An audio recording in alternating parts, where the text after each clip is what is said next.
What up? What up? What's up, everybody? Got a good one today. Very interesting one today. You know what I mean? Who's 24 is in the house. We talking with, hey, how you doing? How you doing? I'm finna get the guests in here in just a second. Just a moment. Let me send them an invite so they'll know I'm looking for them. Hope you're doing all right.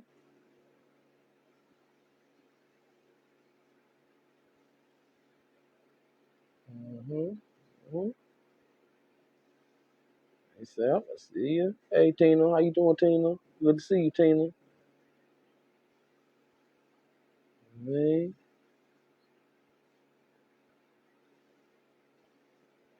775. What up? What up? Hey, Sarah, I see you. Waving at you. All right. Now, waiting on Neil. Got to see Neil next. You know what I mean? Sarah, if you don't mind. Yeah, never mind. You already on it. All right. I'm hitting the button now to get you in here. And I got to get Neil. Got to get the nemesis in here.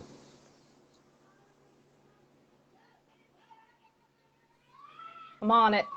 Hey, what's Hey, happening? What's happening? How you doing, Miss Sarah? I'm doing good. How are you doing? I'm doing just fine, man. I'm doing just fine. Thank you for being able to give a little of your time today.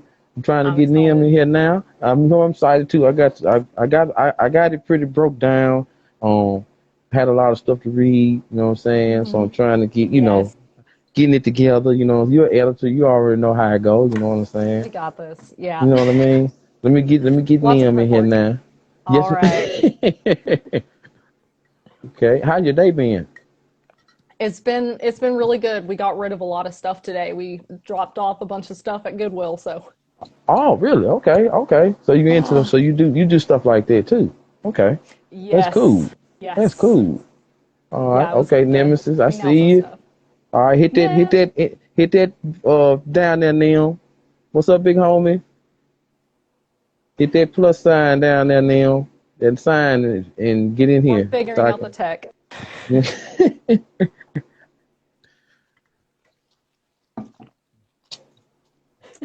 Let me see. Come on, Neil. See you. How I join in. Tell him, Sarah. There should be a option to request to join in the little chat area, Nim. If you like scroll up a little bit, you should see one. Hopefully.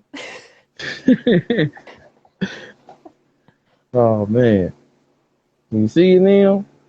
Maybe I might need to try to send him one. Let's see. Oh, invite. It's one of those things, if you blink, you might miss it. Yeah, exactly. I hate that. Yep. I don't want to miss him. Trying to get to him. Hmm. You see it, Mr. Neil? Nemesis?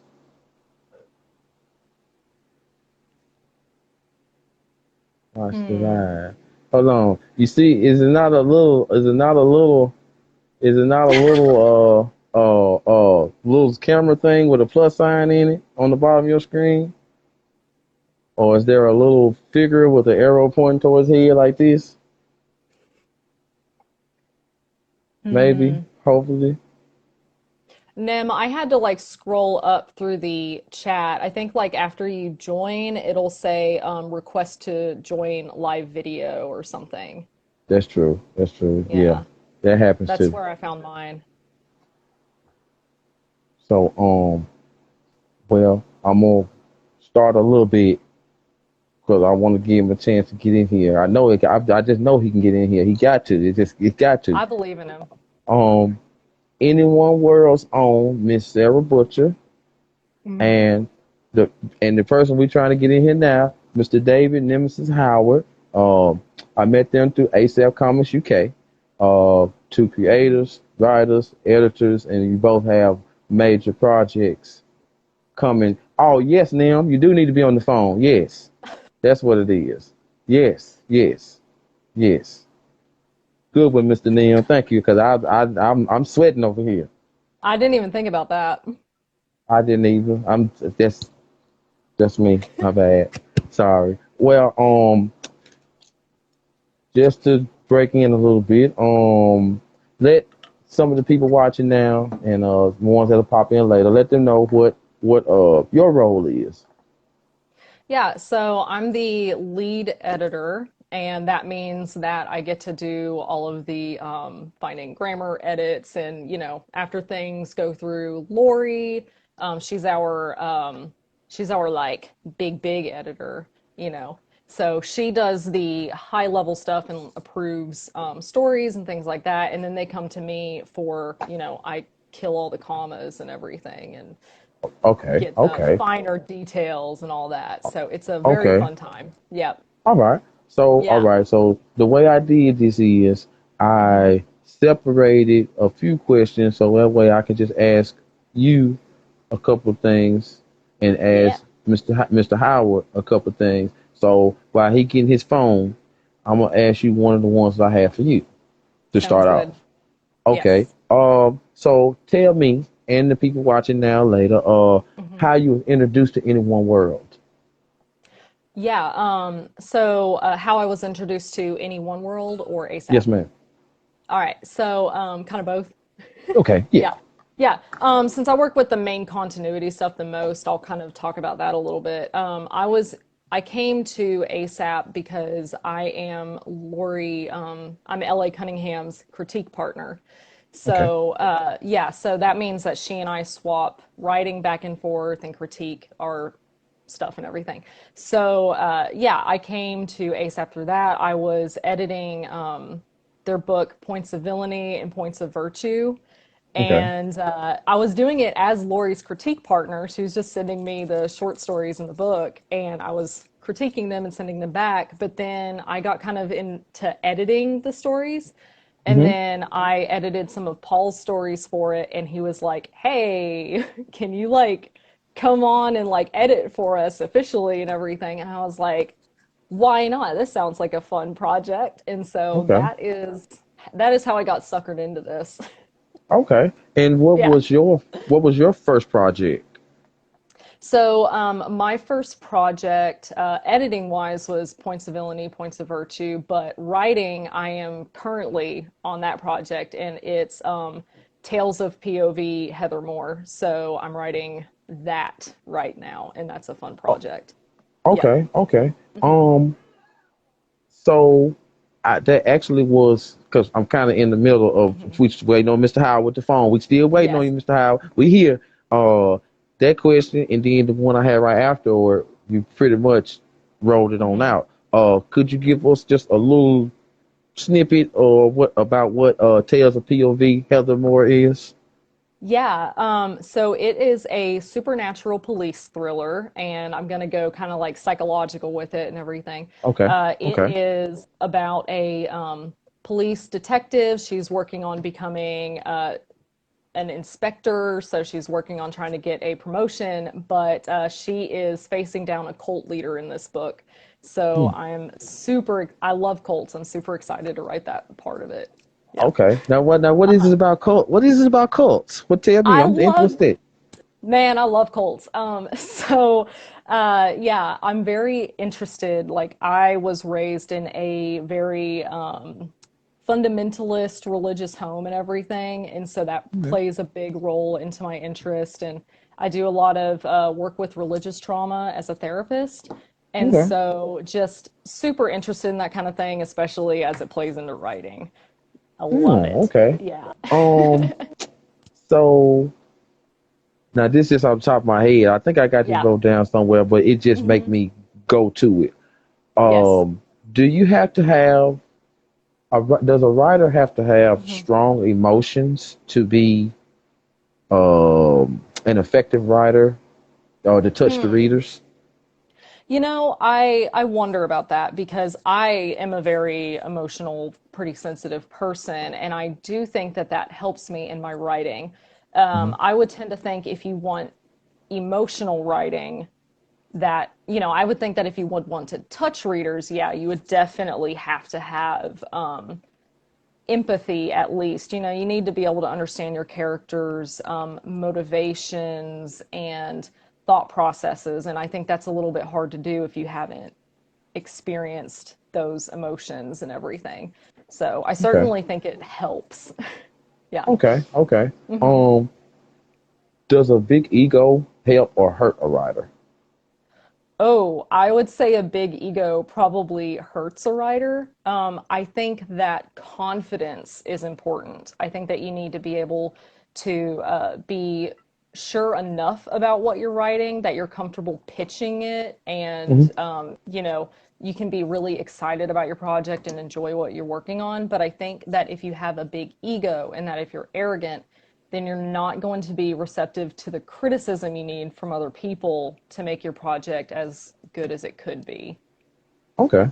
All right. hmm Um, now, how long have you been a writer?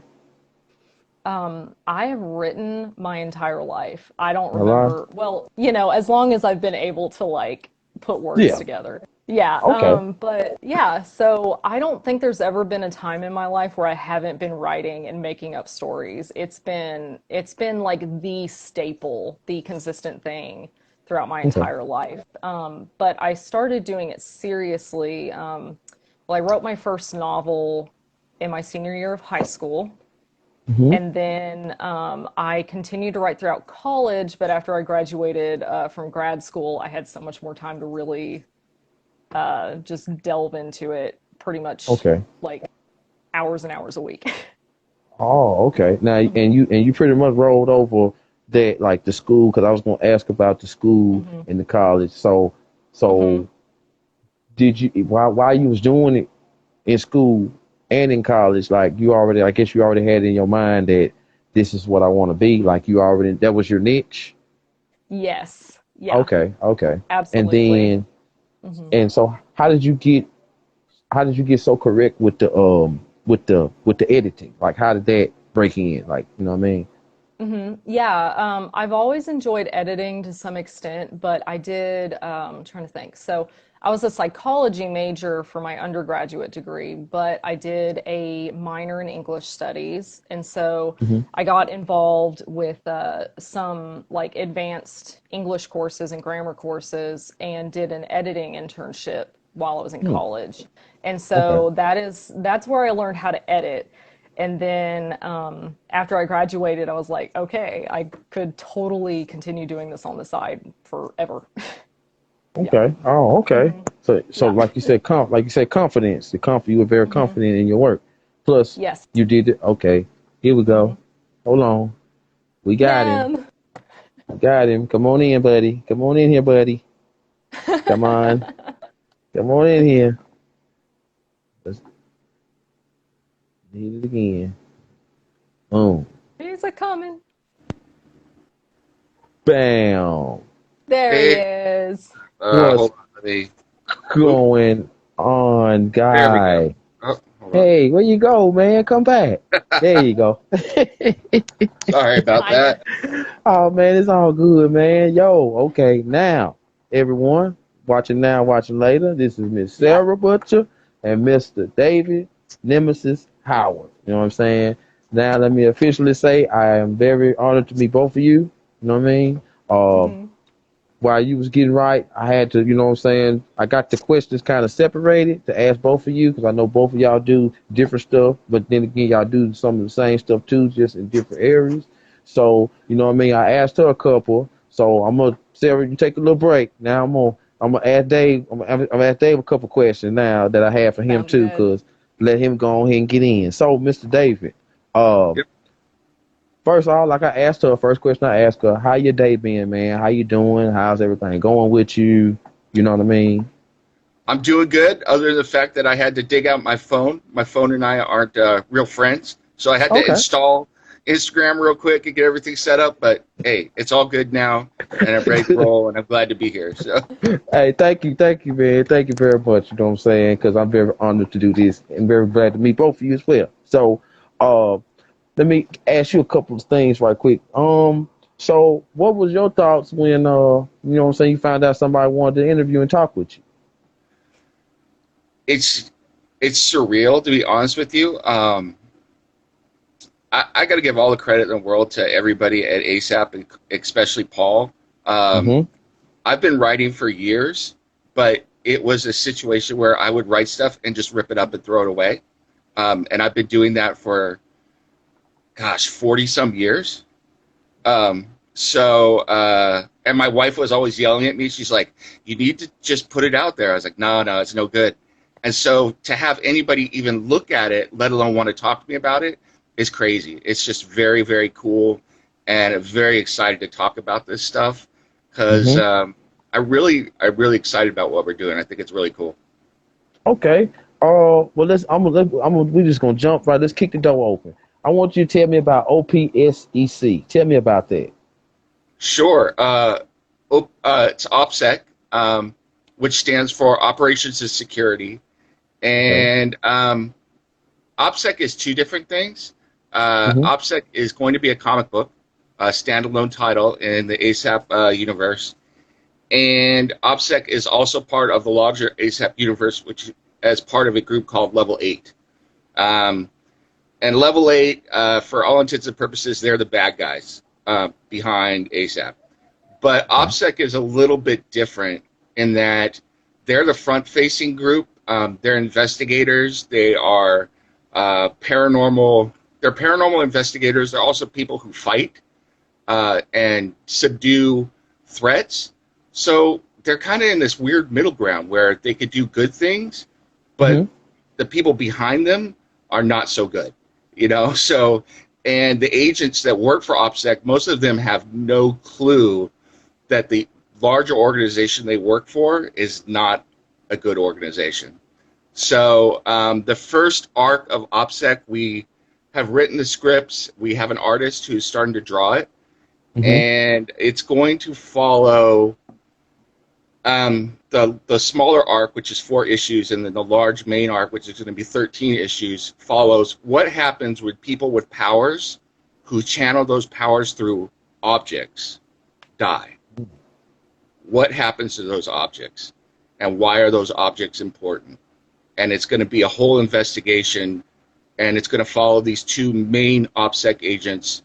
One is the leader of the group is Indra Jafari, and then her partner is a guy named Ian Hammersmith, who's a big old huge former special ops guy who is now part of OPSEC. So he's kind of the weapons guy. Okay, and this is a 4-issue set, right?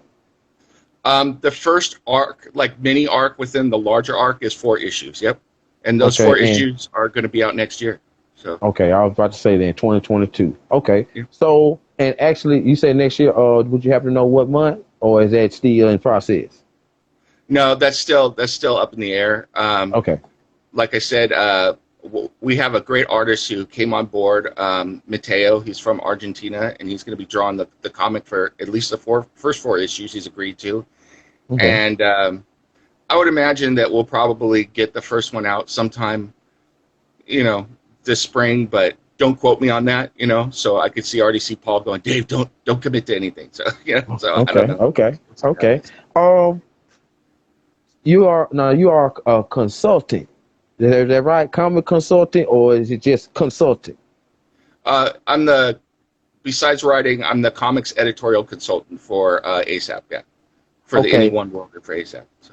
Okay, now drop it on me. What is your, what are the responsibilities that you got to take care of and do? Well, besides ASAP Comics, the main continuity, we have the Anyone World, which gives people it's indie publishing in the truest sense of the word. So people could come in with their projects and at all different levels of completeness. So you might come in with something that's completely done and say, hey, I need a publisher. Can you help me get this out? And we do that. But we also have other people who are like, hey, I want to create a comic book. I want to do this. Can you help me? And that's kind of where I come in. There's a couple people that I'm working with now who are saying, who are developing their own comic books. One is a young guy. And so he gives me his script, he gives me his pages, and I look at it, and I give him feedback on how to create, to do the script better, how to, what works, what doesn't work, how to do the graphic art and have it flow better, those types of things. And just as an example, in this one particular story, this gentleman had one of his characters take a shotgun, and he like pinged a pistol out of somebody else's hand with a shotgun. And so I just wrote back to him and said, because I was in the military and other stuff, I'm familiar with firearms. I said, doesn't really work that way. It's like, if we want to keep it real, if you're firing a shotgun at someone's hand, it's probably going to take his hand off. It's not going to just blow the pistol out. So exactly.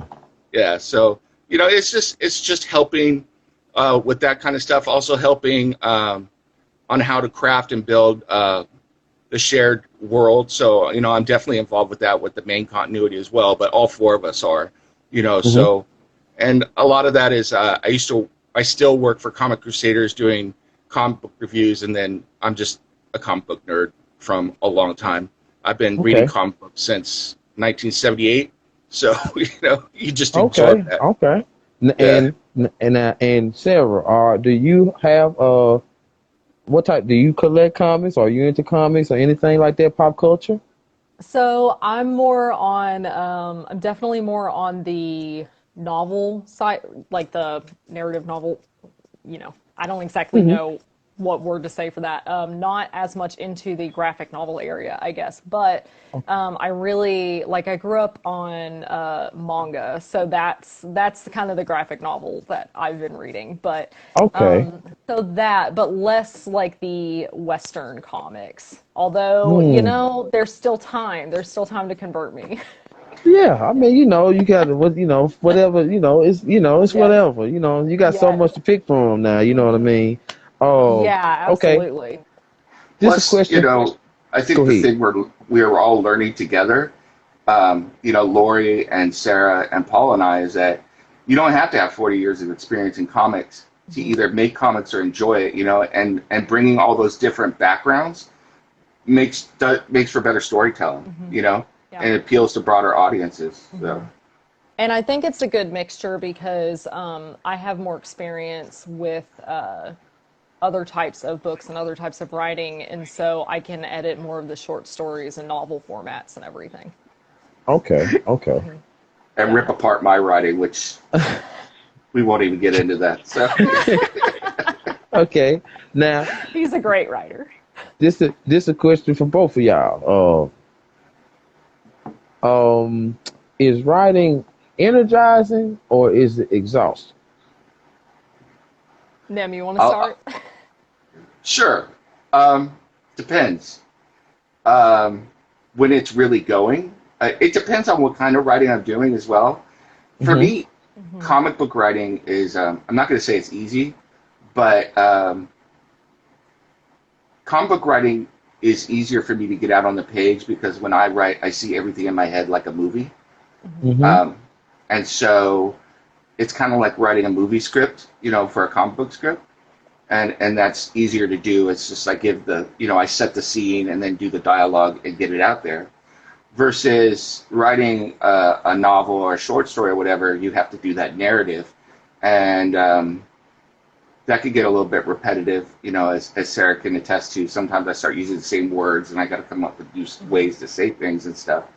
The other problem is that when it is exhausting is when you get stuck, and I have a novel coming out soon and I was really stuck for a while on several different parts, or the worst part is when, and I'm sure this is going to happen in comic books as well once we get to certain parts of where I know we're going in the story arc, is that you have to do things that you don't want to do. I think, I forget who said it, but they said all writers are actually sadists when it comes to their characters. It really is true, and as Sarah can attest, in the novel that she's editing for me, I kill a character that I love. I really, really love. And it hurt. It really hurt bad. It hurt to the point where I felt like I lost someone important to me. So. Oh, okay. Yeah. Yeah. You can get very attached to your characters, and I'll second some of what Nim said. you do kind of get tired and start reusing words. Like you have crutch words and things like that. That, for instance, I absolutely know that I have crutch words and crutch phrases that are going to have to be like taken out during revisions. But, you know, at the drafting stage, it's just about like getting it down and everything. But drafting, I would say, is actually pretty tiring to me. It's not my favorite stage. I like revisions. I like to when I get everything down on paper and then I have this project to work with. It's all written down and everything, and now I've just got to make it shiny. That's the stage that I really like, and it doesn't exhaust me nearly as much. Like I can edit my own book for just ever, and it Mm-hmm. doesn't tire me out. It just makes me super excited. But yeah, drafting is exhausting. I've found ways that help me a little bit. Like if I get stuck on something, I will actually use brackets and I'll say, insert such and such type of scene. And then I have like a keyword that I use. Oftentimes it's elephant, which is, because I don't use the word elephant very often in my Oh, stories. And so okay. it's like a search term that I can use, like in find and replace and all that. But Lori, LA, can attest to the fact that I have left edit comments on her stories before and like use the word elephant in certain places. And she's like, Sarah, there's a random elephant in here. What are you doing? and and so, Okay. yeah, sometimes you miss the elephants and everything, but I found ways, the elephant in the room. But I found ways to make drafting less exhausting for me, but it's the revisions that I'm trying to get through too. Okay. All right. Mhm. Another question for both of y'all. Um, and you might have already told me in so many words right then. What is your writing process like? Do you want to go first, Sarah? Or you want me to go? You go. We're in an order. Okay. Uh, that also depends as well. It depends on, for me at least, it depends. It depends on Mm-hmm. how long it is the thing I'm writing. You know, if I can have it all in my head, um, I'll be honest, I probably should do this. But if I'm writing like a short story, or if I'm writing a shorter script, I could just sit down and write it. You know, and it's all in my head. I keep it in my head, and it just pours out onto the page. Mm-hmm. However, if I'm writing a novel with lots of moving pieces, or like the long script, like the long arc of the comic, you know, so like the 13 issue arc or the 4 page arc, I have to outline it. I have to. Otherwise, I miss things, or I miss like plot holes. You know, that's the worst part. Like I was talking about being stuck. You write yourself into a hole, you know, and then you don't know how to resolve it. So suddenly you're at a spot where you you have to either go back and rip up a bunch of what you did and fix what you did, or find a way to finagle yourself out. And probably the better way most of the time is to go back and rip up what you did and fix it, you know. But Mm-hmm. you tend to be lazy sometimes, and you don't want to do that. So Understood. Understood. yeah. Not fun. Yeah, and I used to be more of a pantser, so basically like writing by the seat of your pants, no plan or anything like that. But I was writing a thriller, and that's really not good for writing a thriller Mm-hmm. because you have to keep track of so much. So I do more outlining and plotting now. And generally, what I do is I start out with. I'll write a short narrative form of basically like what I want to happen in the book, and some like general scene ideas that I have. And then I kind of start to flesh that out a little bit more. At some point, I make something called a plot grid, which is basically it keeps track of your scenes and your plot threads, like so your main Okay. plot and then your subplots. And then you create a grid of, okay, in this scene we're going to progress this part of the plot, and that's really useful to make sure you're hitting enough, like you can kind of see like basically, okay, I'm not hitting this subplot hard enough in these areas of the book and things like that. So super duper handy. That's Okay. that's my planning process. I'd also add that the other thing that I like to do a lot, and this really comes into the comic books, and then I'm developing a science fiction book that is going to turn, a world that's going to turn into a series of books and comic books and stuff.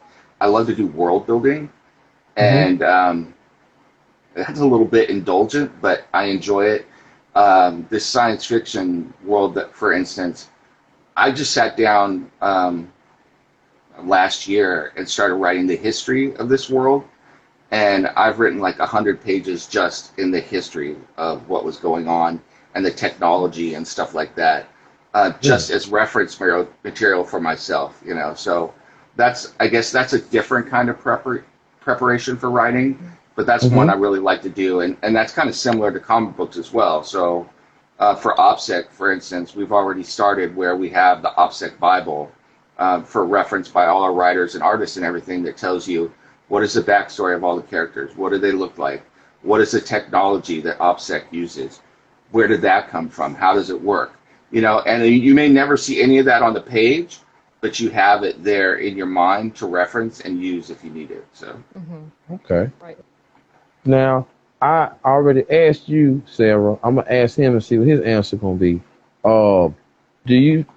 Well, no, not do you. Does a writer have to have strong emotions to appease to the reader? strong emotions in what way? Like as far as a believable story. Like if it's like if how did I ask you that, Sarah? I I don't think I think worded it right. I think essentially you asked, do you have to be someone who experiences strong emotions in order to be able to pull Um, that out through your story, if that makes sense? Thank you, Sarah. Yeah. I don't know that you have to be someone like that, but you have to be able to. Well, it depends on who, I guess, who your reader is going to be. Hmm. But Okay. any reader, whatever they're reading, it needs to capture their attention, and and take them where you want them to go as a writer. And different people have different styles. For instance, there's a writer. There's a movie from a long time ago that I enjoyed quite a bit called The Name of the Rose. And it starred Sean Connery and I can't remember the other guy. And it's a murder mystery. It takes place in a old convent, and Mm-hmm. it's a really good movie. So I decided to read the book.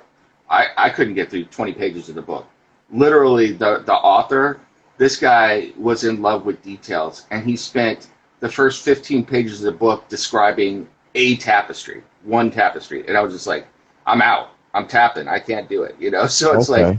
but there are people who love that type of thing, So Hmm. different writing styles will find different audiences. But for me personally, I was like, look, dude, it's a tapestry. It's cool. I get it, but I'm not gonna like devote the rest of my life to reading about tapestries. Okay. I feel you on that. Okay. Um, OG Green Lantern. That's my partner right there. He said that was a great film, by the way.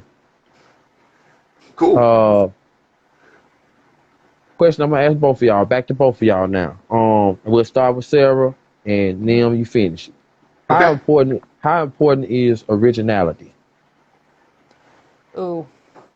So that's, oh gosh, that's a hard question to answer because I truly think that it is so much harder to be original than people like to think that it is. And honestly, I try not to worry about being original. I just try to worry about, is this the story that I want to tell and am I telling it effectively? Hmm. And sometimes people get up in arms sometimes about like tropes and things like that, but tropes kind of, for one, they kind of help, like if you're pitching a book or something like that, you can tell people, okay, if you like this, then you might like my book and things like that. And I also think that sometimes the people that I see oftentimes getting caught up in originality, sometimes are not necessarily aware that, you know, they're really not the only people who think the way that they do. Hmm. So sometimes I almost feel like people who get caught up in the originality thing, I'm not saying that this is always the case, but I've seen a lot of arrogance kind of coming along with that. And maybe they're Okay. just not aware of all of the projects that have actually done similar things. Because there's just so much work out there. I mean, just like you go to a bookstore or like go to a giant library or something like that. I feel like it would be so hard to find something that is like nothing else in the library. True. I don't know how True. possible that is, so I don't True. worry about it. Okay. Mr. Howard? Yeah. Uh, there's this, I guess, theory out there that every story that's ever been you could ever tell has already been told, and I Hmm. guess I kind of believe that.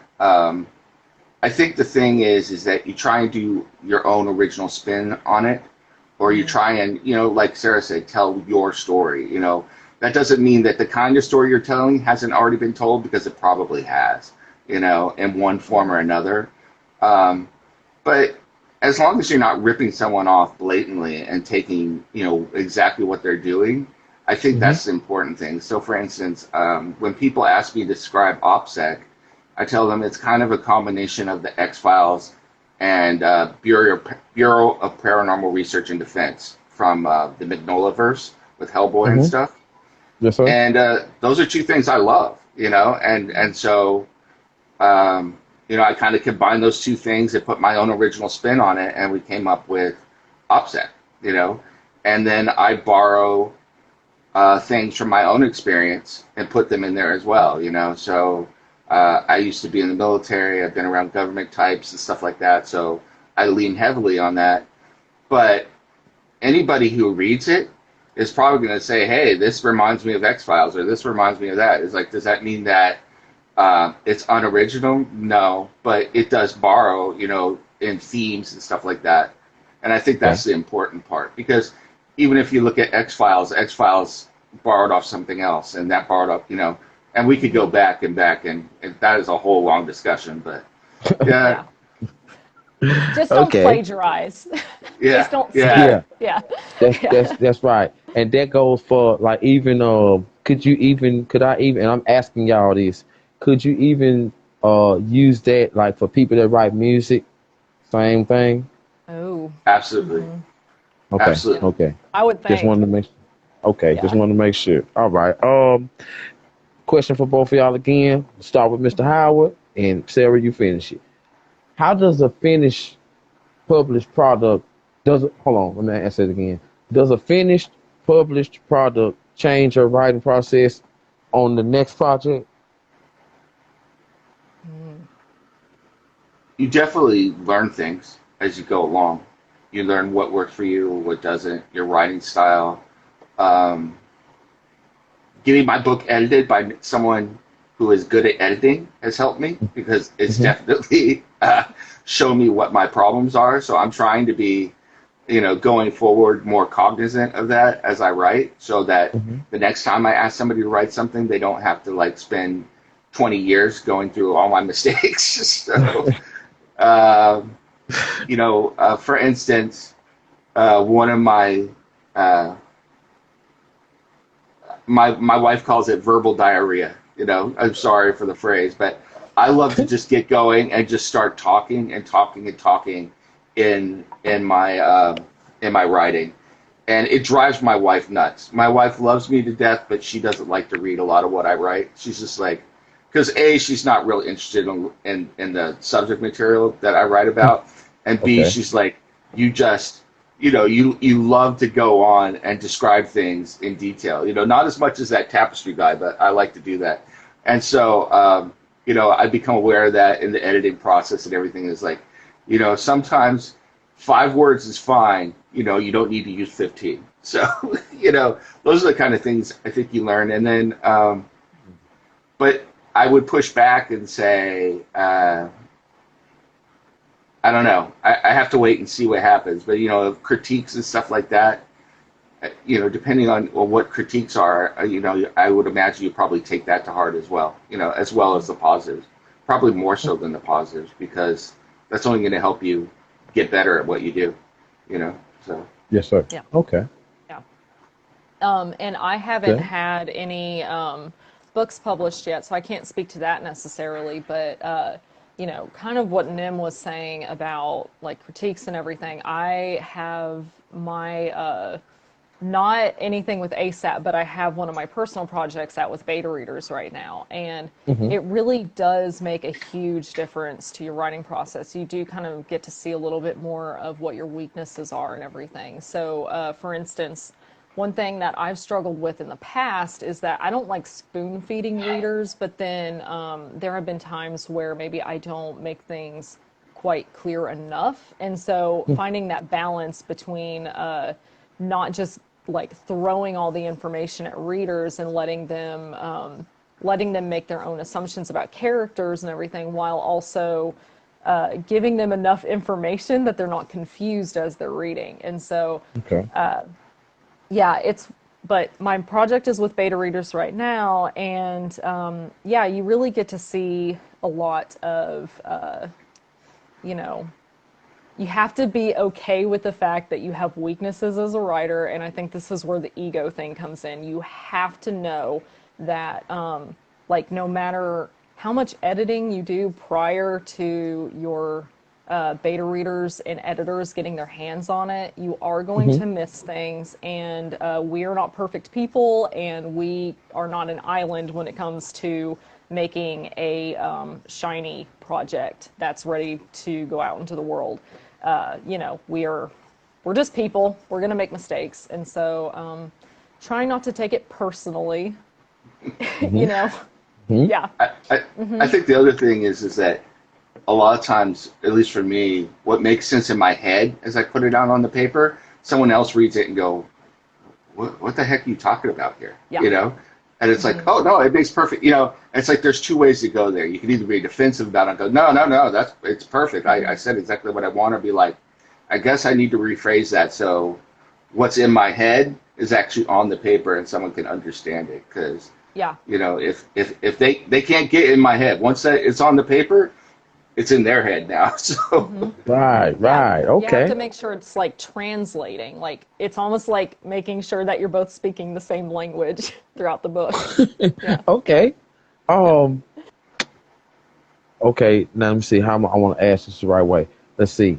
So let's say I'm writing a book now, and I'm not where y'all at. I'm I'm one of them. I'm just writing a book. Question is, when is the right time to hire an editor or go looking for an editor? You know what I mean? Y'all feel me? Yeah, that's a good question. So go ahead. I would say, my opinion on that is that I prefer to at least do the first draft by myself, maybe send some excerpts to critique partners. So these are like your critique partners are going to be the people who are going to see the worst of what you write, pretty much. And so after I finish a first draft, though, and I do some revisions, maybe write a second draft. The second draft is what went out to my beta readers. So the second draft was the area where I was like, okay, I think that like there's still revisions I can make, but I don't want to go too far forward until I see that, you know, I'm not missing any giant plot holes. So I sent it to beta readers to see if like there's any huge glaring issues. And I would say that after I do revisions based on their feedback, then that would be a good point to maybe reach out to a developmental editor. And then I would say that you focus on the big developmental issues first. So like plot, pacing, character issues, things like that. Once those are tightened up, then you can worry about like a copy editor or something. Okay.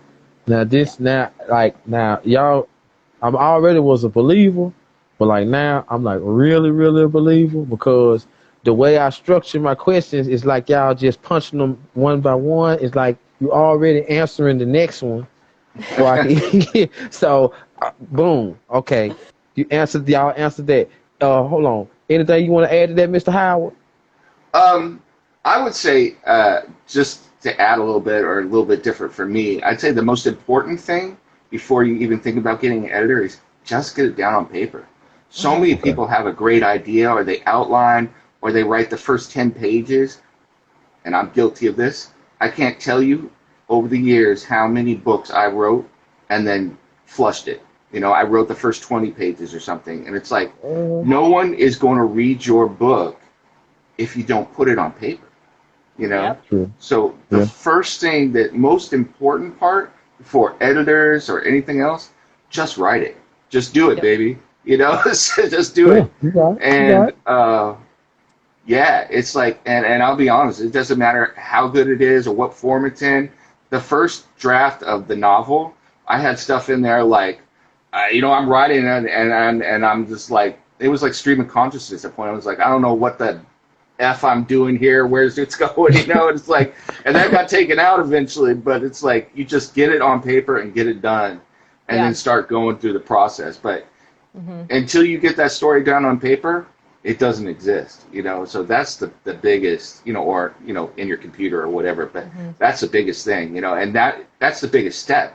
So many people Okay. don't do that. They always say, I want to be a writer. I want to write a book. It's like, sit down, write it, do Hmm. it. Right.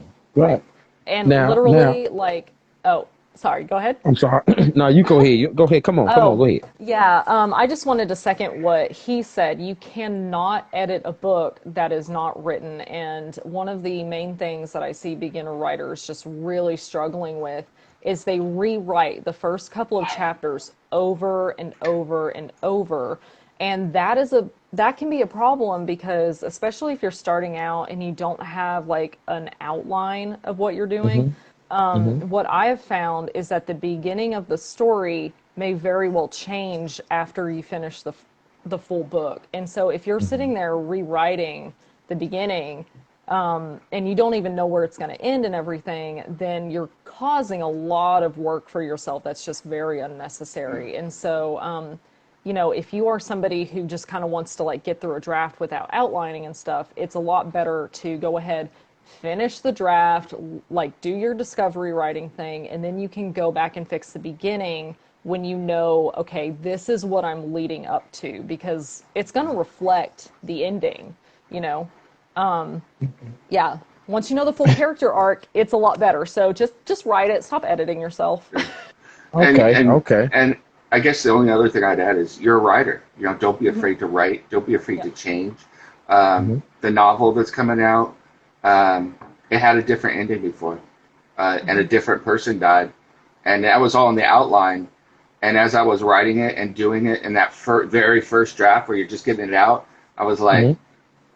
I need to go a different way here. I need to go back and rip up some of the stuff I did right and change this a little bit and have something different happen, because it's better for the story. Hmm. So it's like, Okay. you just do it. Yeah. Like I said, it's just get out there and write Hmm. and enjoy what you're writing. Yeah. And that's what gives me energy, is telling the stories and stuff like that. I love to tell stories. The editing and everything, I'm not a big fan of, but telling stories, I love that. So Yeah. Okay. Yeah. Okay. Now, and that pretty much like, okay. My very next question was, what are the benefits of hiring an editor? Y'all pretty much knocked that out. So I ain't Hmm. even, so y'all pretty much broke that down. So I ain't okay. And then on top of that, you jumped over and got this one because I had wrote this down. I was going to ask y'all about this. Developmental and structural editing. Examines the big picture structure of the Hmm. manuscript. You Yeah. already jumped in there and broke that. And then the next thing I wrote down was line editing. Hmm. Focusing on the manuscript line for line. Am I correct? Yeah. Did I say that right? Yeah. Okay. And if you want me to break that down a little bit more, there's some more stuff I can say about that. I got one more thing I want to say. This part Yeah. is what I really want you to, both of y'all to, but you start, but I want Hmm. a perfect sentence is not casually achieved. Is that right? Mm, I think What y'all so. could, what y'all think? Okay, now take it away. So, I don't know the context of that quote, but what it brings to my mind is that, when you are say, writing a book, like your first draft and everything. Hmm. I feel like a lot of the sentences that you come up with are not going to look the same as after the editing process. Like your wording and everything is going to go through a lot of changes, and a lot of that is because as you write, you're discovering so much more. Like you're having to be really flexible, even if you have an outline and everything. And so you write, and then as you go through revisions and everything, you have context to the rest of the story.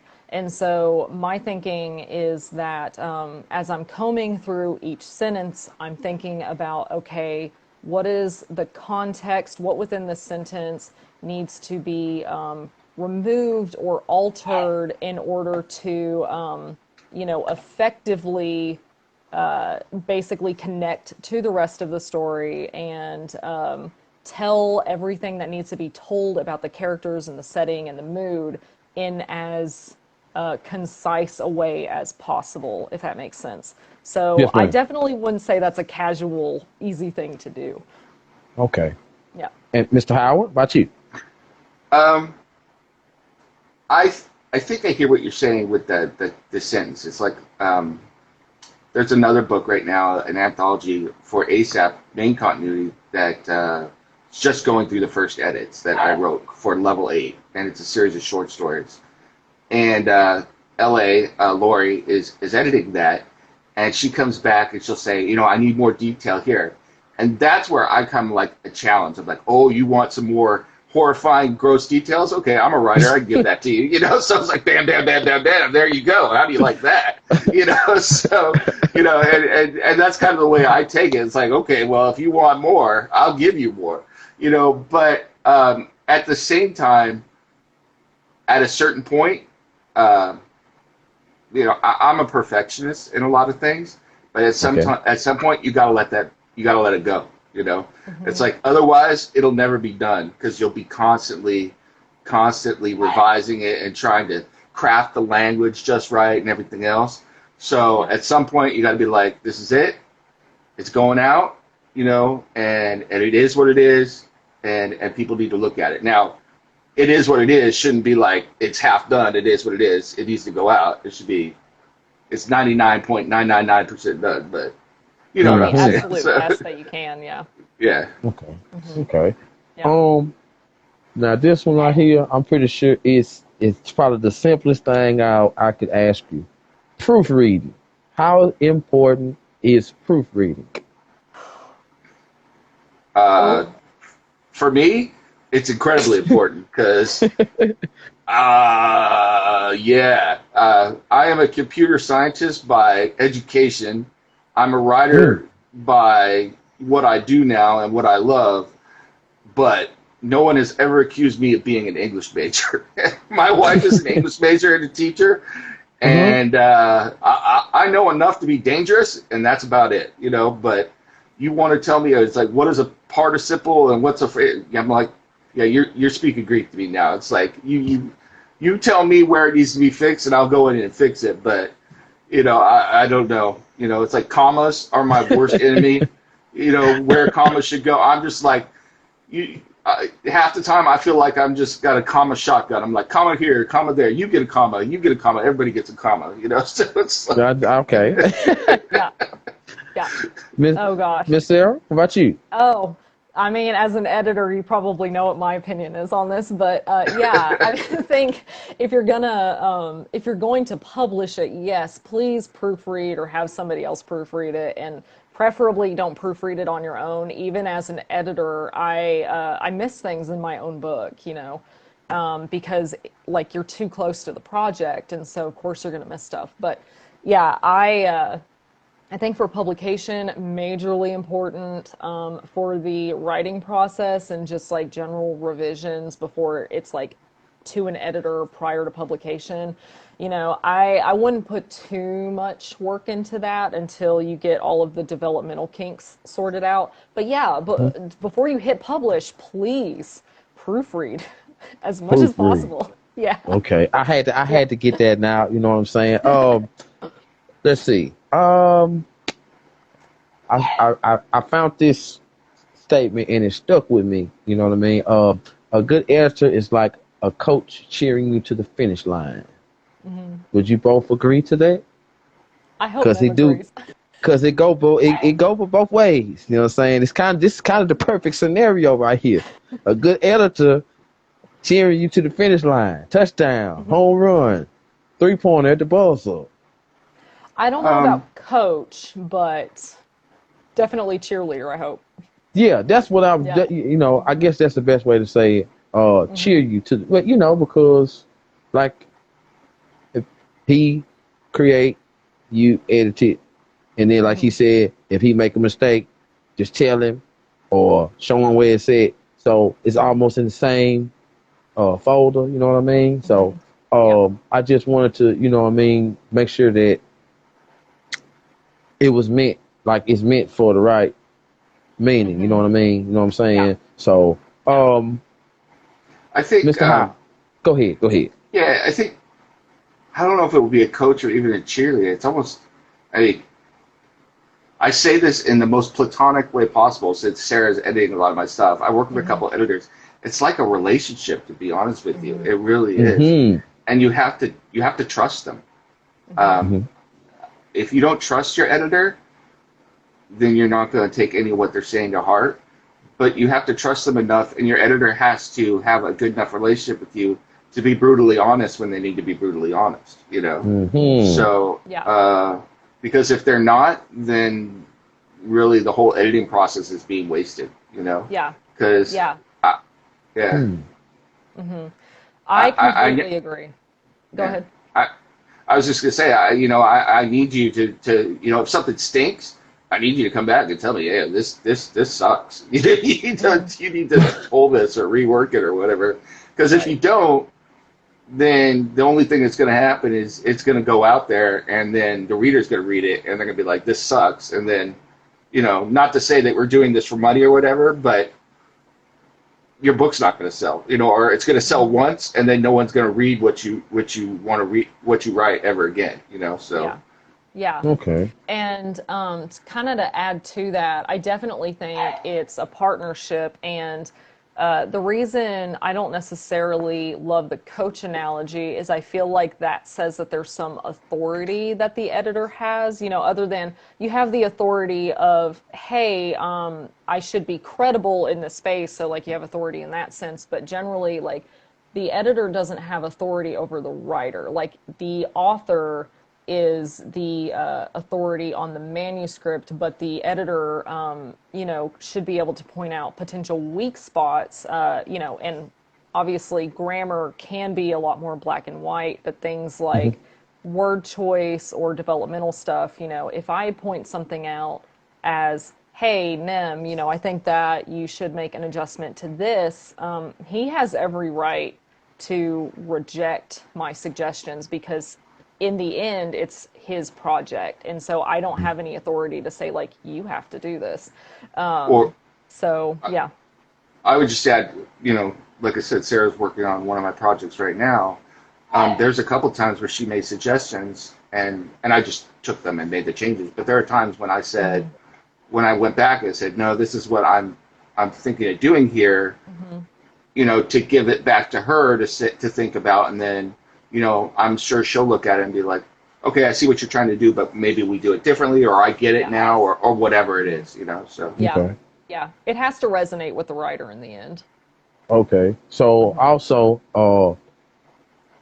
what I just read, communication is most important. One of the top is either top number one, number two, or number three. It was in the top three, but communication is definitely important when it comes to what you do and what she do and the rest. Y'all know, what I'm saying. Like communication, Hmm. you got to because, like he Oh, yeah. said, if you say something like "let's try it this way," and then he said, Hmm. "Okay, that's yeah, understanding right there." So okay, I get where you're coming Hmm. from. It's kind of like a not you can't see it, but it's supposed to be there type of thing.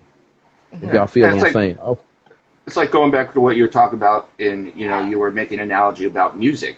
So if somebody's writing a piece of music, let's say you have a bass, a bass part in there or whatever, and one of the members of the band is like, hey, I like that, but let's try this, and then goes, okay, and the bassist might be like, no, I like my bass riff, and you could be defensive about it. It'd be like, okay, I hear what you're saying, but I want it to, so it's a collaboration, it's a back and forth thing going on. Okay. So, Yeah. Okay.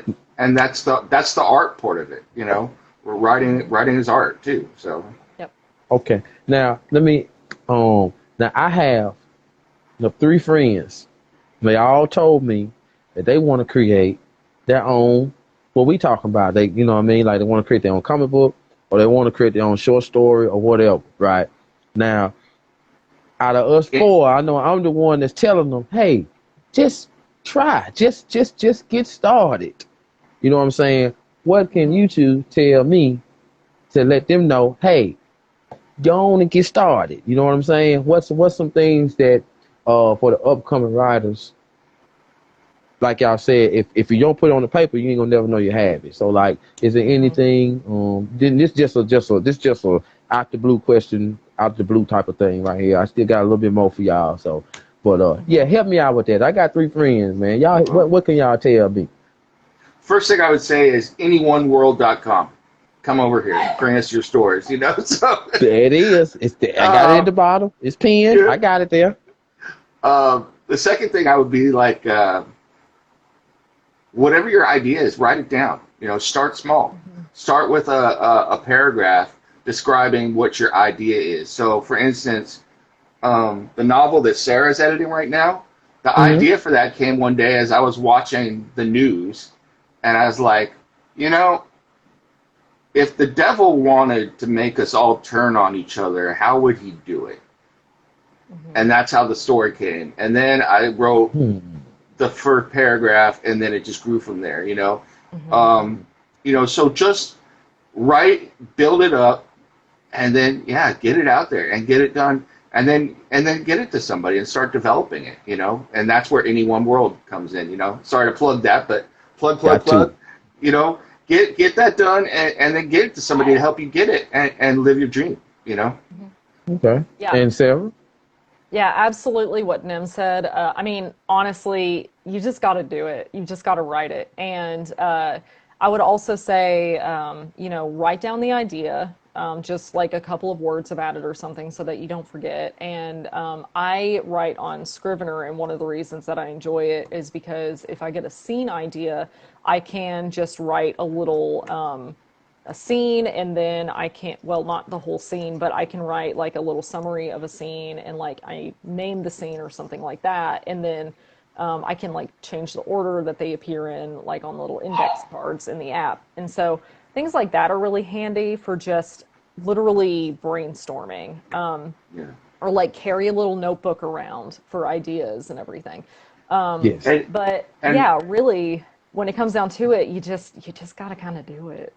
Got to do it. And realize that everything around, when you're a writer, everything around you is inspiration. So I'll give you a great example. You were talking about, I just slipped my mind for a second, but my wife and I were watching this TV show the other day, and it was like My Haunted House. It was supposed to be true stories of haunted houses and stuff like that, but this person was talking about doppelgangers, and I didn't know the myth of the doppelganger. I knew doppelgangers through like role-playing games and stuff like that. So I looked it up about what a doppelganger and myth is.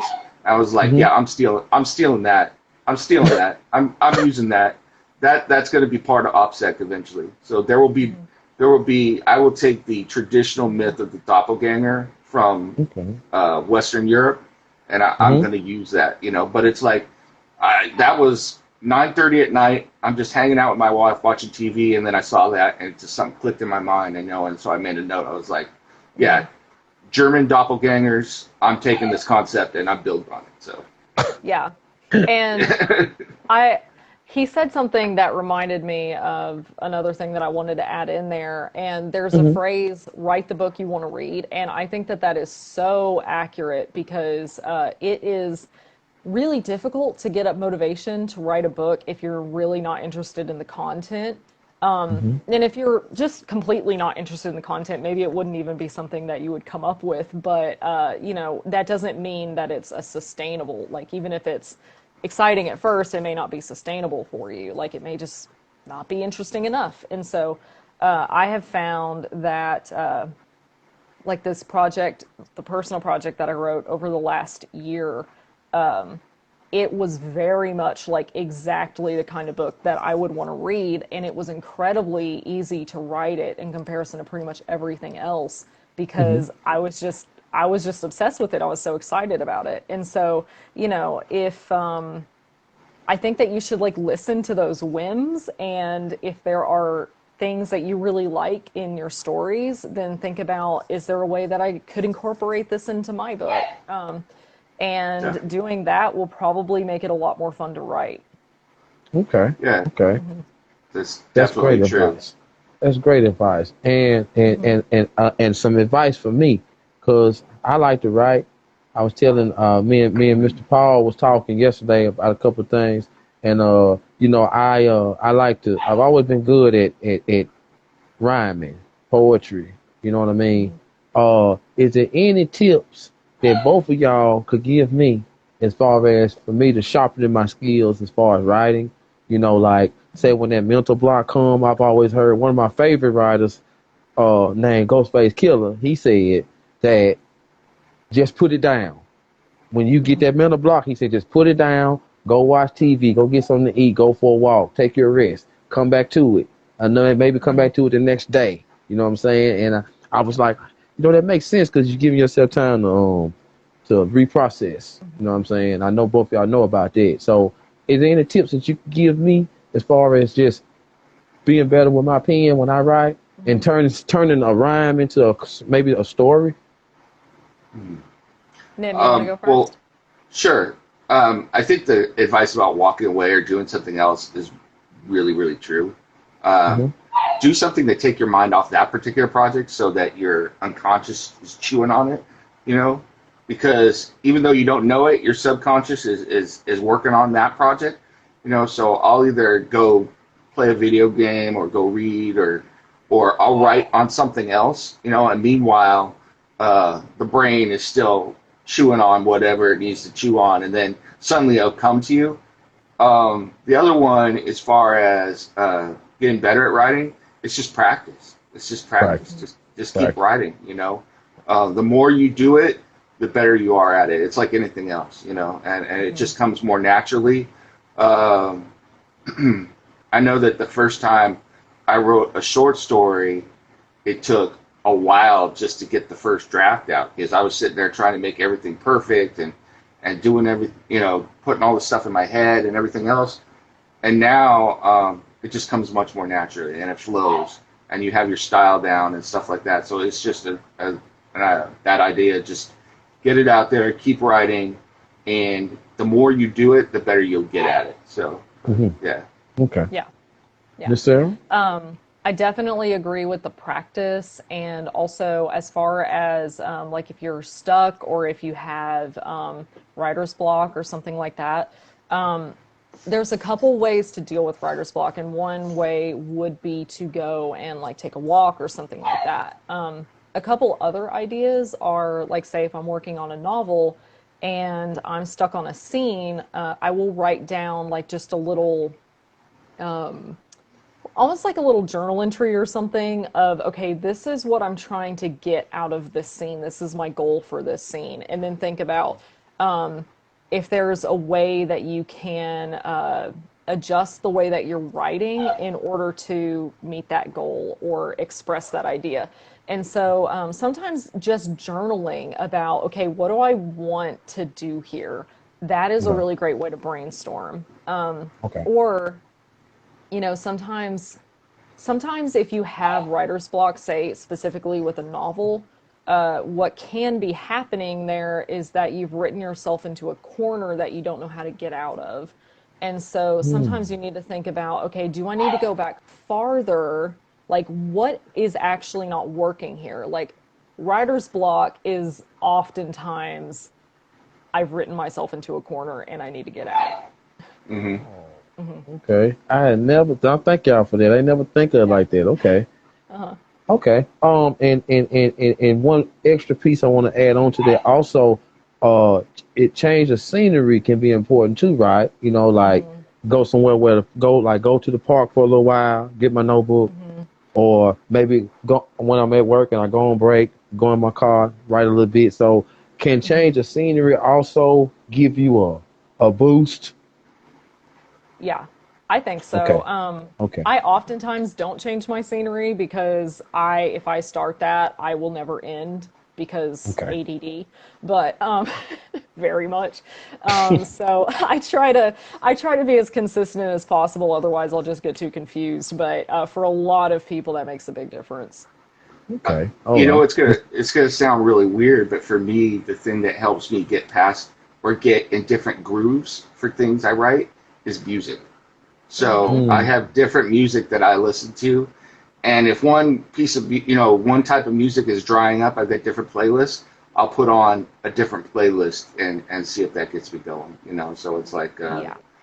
yeah, with the I do words that or a without the lot. words? With the Hmm? words or without the words? Both, both. Both. Hmm. Okay. Because Okay. eventually Yeah. it just kind of melts into the background, but it's there, and I don't know, for whatever reason it gets me going. So Hmm. Okay. Yeah, Cool. All right.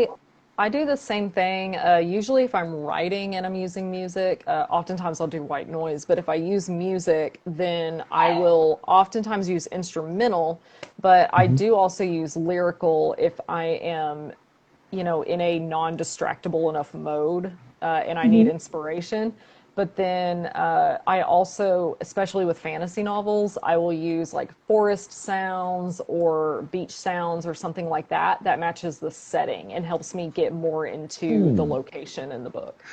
see, this is where Okay. Sarah and I are really different because she writes the good guys.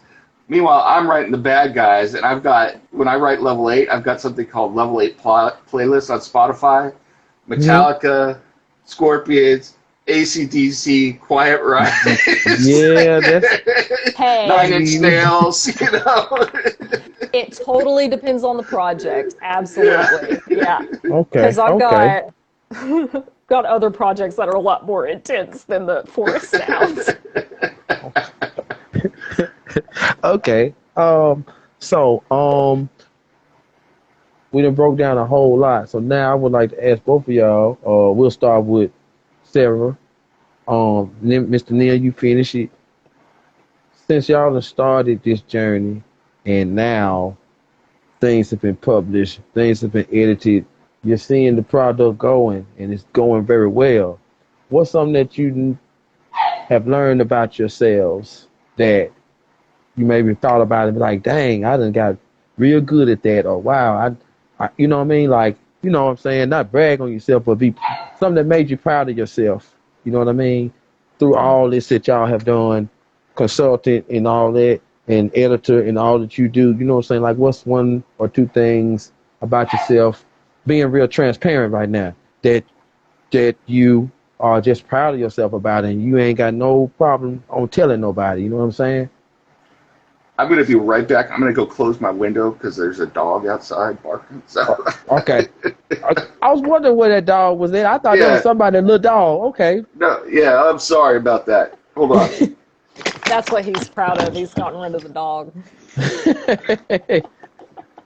I can Hey, start. go ahead. All right. So I would say, I've made a lot of progress with my editing skills. I would say, like, I've gotten a lot more comfortable with editing. And also, I've just gotten faster at putting together a story and writing it. Like my whole writing process has just gotten a lot more smooth and I'm a lot more confident in the process, and especially in terms of kind of getting into that mindset where you have to just say, okay, again, not it is what it is in terms of we're going to put out a half-ass project and that's, I hope I can cuss here. We're going to put out a half-ass project and that's just going to be fine. But doing your best, but then being able to tie the bow on it and put it out and be like, okay, we're done. Like, this project is done. And that is a very hard point to get to, but that's it. Okay. And Yeah. Mr. Howard, what about you? I think one of the things is that I've gotten more brave, gotten more self-confident. Okay. Um, there was a long time where I wrote quite a few things, and like I said, I just threw them away.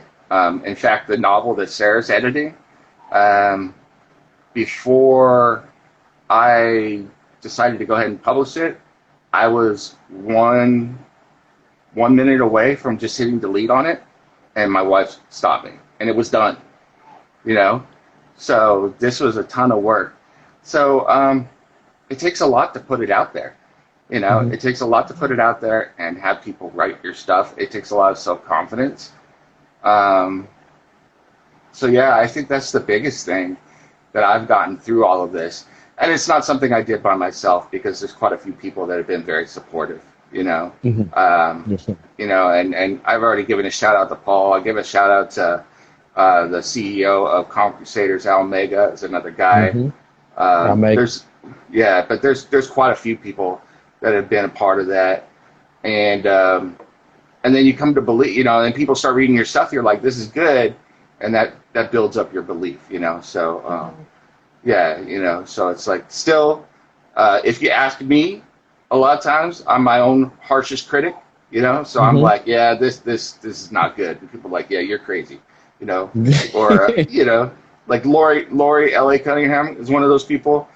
She's brutally honest. She'll be like, yeah, you're nuts, So you're right. It's fine, So I can't wait to talk to her y'all the second, like I interviewed Tim and Christian. I talked to them I said maybe 2 months ago, and the L.A. Cunningham, and then Paul always got good stuff to say. So I can't wait to meet her as well. You know what I Which is mean? awesome. Yeah. And yeah. also I wanted to catch you to Howard, Six Element comments right there. That's me and him. We part of a crew in Spadenomics and OG Greenland called Comic Dudes, and Sarah letting you know this too. But he's also a part of Comic Crusaders. Him and Al Mega are Mm-hmm. very Nice. close. And I wanted to say that he earlier in the comments he said he might have met you in a Zoom meeting y'all might Mm-hmm. have had a while back. So I just wanted to Hmm. throw that out there. Yeah. Cool. Um, and also, I know Al Maker. I had an interview with him. I interviewed him as well. We had a great talk. You know what I'm saying? And since we being transparent here, since I brought it up, I would like to say that being able to network with you too, and Mhm. ASAP.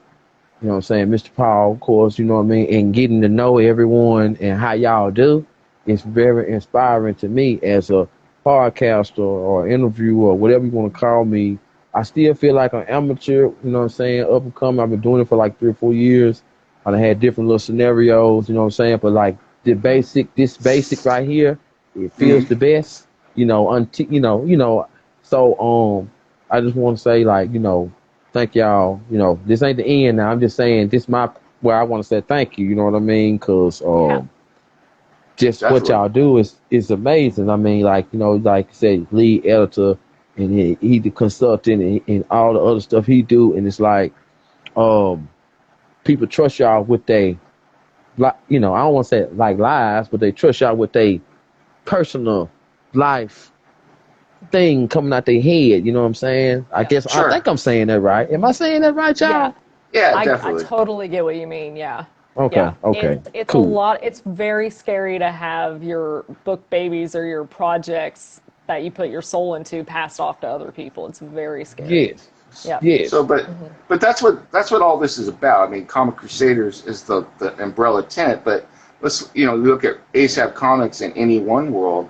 I mean, that's what any one world is about. What indie comics is about is that for too long there's been this gatekeeper, in place that kept you from getting your books out, from getting your comics out. It's like you had to go and know the right people to get your stuff published. I mean, how many writers out there have sent out books that they know are good, should be published, and gotten rejection letter after rejection letter after rejection letter? Or you try to get a job at DC or Marvel or Dark Horse, and there's only so many of those jobs available, and they're all on the coast. What if you live in the middle of the country?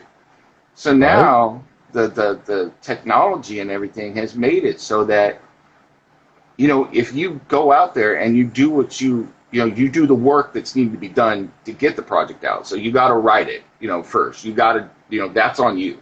Mm-hmm. But you do that, now there's that platform. And that's, I go back to Any One World again. That's what Any One World is. It's like you do the work, you put the work in, and now there's a platform to get your vision out to the world. And that's where all of us together supporting each other, we're gonna prosper. We're gonna be successful. We're gonna take over. We're gonna do this because there's more of us than there are of the gatekeepers. And that's not saying that we should be adversarial with them or anything. I love my DC and Marvel and everything, but OPSEC wouldn't exist in DC or Marvel. OPSEC exists in ASAP, and I love it, and I'm here for it. So, because that's y'all world. That's Any One World. You know what I'm saying? Sarah, you want to add to that? I'm sorry. If you want, I mean, okay, go ahead. My bad. No, that's totally fine. So I don't have too much to add. I feel like Nim said it really well, but I do love the fact that we have, like in the indie publisher and in the small publishing community, there is an opportunity for books like with less, what's the word? Like things that don't necessarily conform as much to like the really popular books that are being put out. There are certain conventions that you can put into self-published books and indie published books that just would be completely ignored in I guess actually I said that backwards. Like they may not have the conventional things that would be in the traditionally published books and everything. So it's really nice that we have an option to publish maybe less conventional stories. That's what I was trying to say. Okay, cool. And I'm pretty it shows that your support for indie comics is super strong, you know what I'm saying? Like Superman strong, you know what I mean? So I ain't even got to question y'all on that. I already know how you feel about the indies. Like he said, it's more of us than it is of them. And like I have to agree. I mean, it is. You know what I'm saying? It's like the big dogs having to change their stories up and go way over there just to keep folks buying. You know what I'm saying? Right. And y'all, I know y'all feel me. I know y'all feel me. Okay. Yeah, definitely. Before I get into my last two questions, we're gonna play a game. Oh no. Guess what? So this is what I like to call my check 1 2 bonus rapid round, where I ask both of y'all. It's gonna be 2 rounds, real simple, real smooth. First round, I say 2 things, and you two pick which one y'all like the best. Whatever you like, what you like, whatever you like, what you like. You know what I'm saying? In the second round, I'm gonna say a word that has something to do with you, and you just tell me how it make you feel. Like if I say apple, you're gonna say good. If I say fish, you're gonna say nah, not really. You know what I'm saying? So okay. Y'all ready? Here we go. Yeah. All right. Reading or writing? Writing. Okay. Mr. Howard? Oh my, you're gonna start off with a hard one. Yes, sir. I would have to say reading. Okay. I like writing, but I love to read. So okay. And anyone in the chat, y'all can play too. I see you, Spade. That's my brother right there. Radio or podcast? Podcast. Okay. Radio. Radio. We're opposites. Oh. Okay. I'm old. Right. I'm old. Nah, man, you seasoned. Yo, there you go. Okay. Now, how about this one? Animals or plants? Animals. Okay.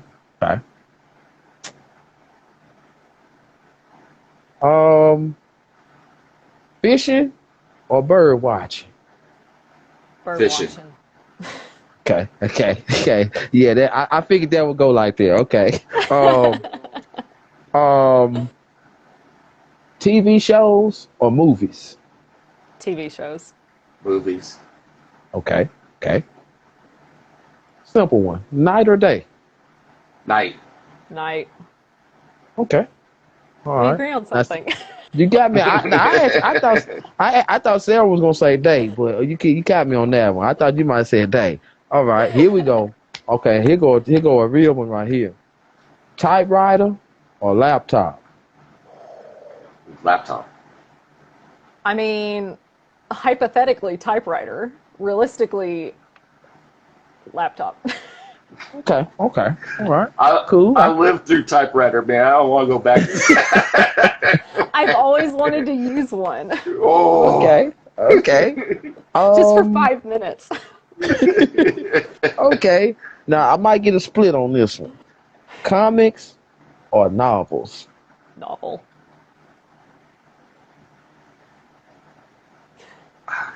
I love them both. I'm gonna go with comics just because she said novels, but I can go either way. So Yeah, I guess that's right. I guess that's right. Okay. All right. Now I got two questions apiece. Just for you and two just for you on this one right here. I'm gonna start with Mr. Howard. Okay, Mr. Howard, here we go. This is a three-part question. Because you in Cali, LA, San Fran, or Anaheim?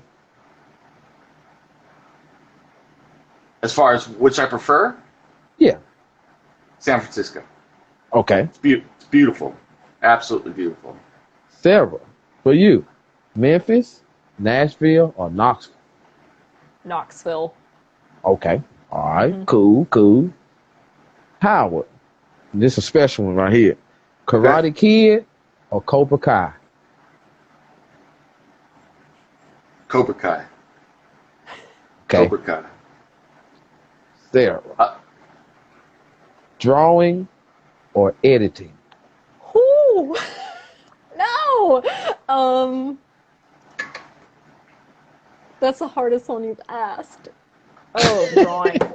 Drawing? Okay, all right. Yeah. Mr. Howard, did I start? You was finna say something. I didn't mean to interrupt you. What you was gonna say? No, I was just gonna say, yeah, I gotta go with Cobra Kai because, when I grew up with that movie, but we all Made me feel the love, same way. It made me feel the same way. we love Johnny secretly. We didn't want to love Johnny, but Man. so seeing his story, yeah. Ooh, baby, I'm with you on that. Did you happen to see Cobra Kai, Sarah? It has been a long, long time. Like, might as well not have. Okay. Let me see. I think two more left, and then we're going to the second round. Here we go. Summer or fall? Fall. Okay, cool. And the last one. Pen or pencil? Pen. Okay, cool. All right. That was round one. That was very interesting for a round. Okay, now, round two. So, I'm going to say one word. I got some, these right here. I ain't got many, but I got a few. But I got some just for you. I got some just for you. But these right here are going to be for both of y'all. I'm going to say this word, and y'all just tell me how it make you feel. Like good, bad, excellent, need more, whatever the verb. Hold on, let me say that right now. Is it adjective or adverb? Because I'll defer to Sarah's verb. I think. So. Verb. Okay, My here we brain go. is My shut bad. off, but I'm pretty sure adverb. Here I go. I'm being confusing. Let me stop. I'm being confused. Okay, here we go. Check 1, 2, round two. First word is editor. Good. Great. Bill? Work. Work? Okay. That's good. Okay, next one. Books. Just Love. books in general. Okay. Visuals. Interesting. Creative. Okay. Great answers, y'all. Art. Expression. Okay. Peaceful. Peaceful. And great answers in the chat as well. I see y'all. Okay. Sarah, this one for you. Mm-hmm. The ninth son. Excited. Okay. Howard, this one for you. Consultant.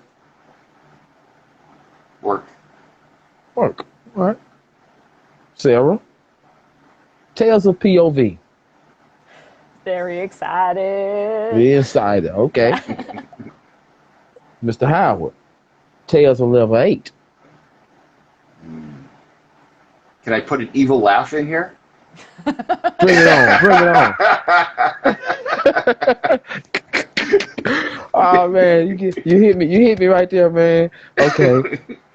Okay, now this both of y'all. We back. Any one world. Love it. Excited. Yeah, like curious just to see where it's going to go in the future. Okay. Okay. All right. 3 tough ones right here, both of y'all. Here we go. We're gonna start like this. The year 2020.